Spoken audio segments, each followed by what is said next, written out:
show you best indoor plant and best low maintenance plant, philodendron. Philodendron is very easy to propagate and also very easy to grow. So first I am going to tell about watering.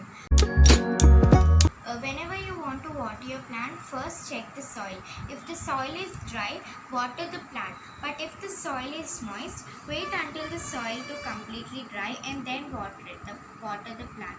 Philodendron loves to stay in moist soil, so try to keep the soil somehow moist. Only a little bit moist, over moist in the soil can also harm the plant. Next I am going to tell about soil. If you want to repot your plant or you want to propagate your philodendron plant, use soil which is well aerated. You can use a mixture of compost, coco peat and some garden soil for better growth. Next I am going to tell about lighting. Philodendron should be kept in indirect sunlight. It needs bright light.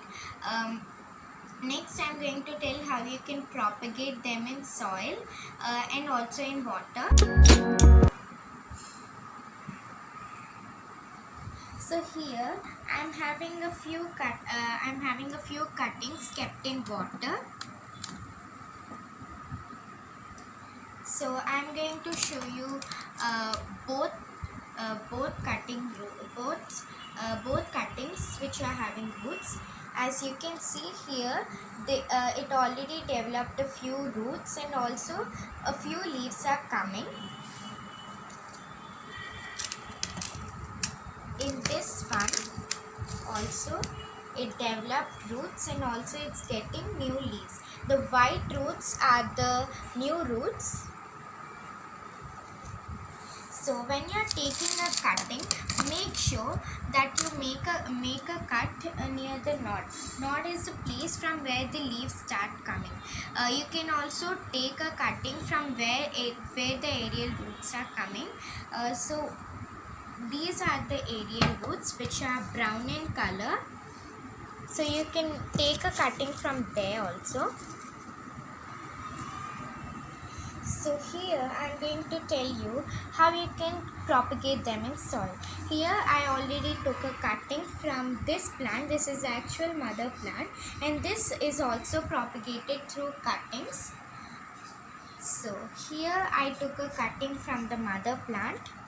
These are the aerial roots and this is the knot from where the leaves are coming.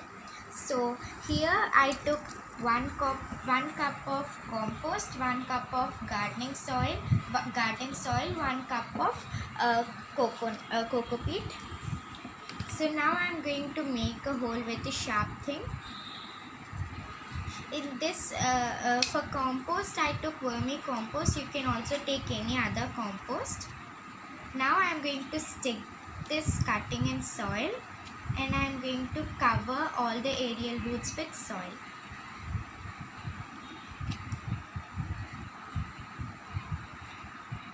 So this plant will take 10 to 15 days to getting new roots and new leaves.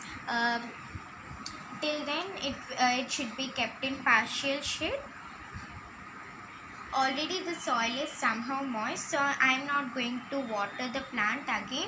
So that's it for today guys. If you like my video, please like, share, and if you didn't subscribe my channel till now, subscribe my channel and click on the bell icon so that you can receive all the notifications whenever I upload a video. Thanks for watching.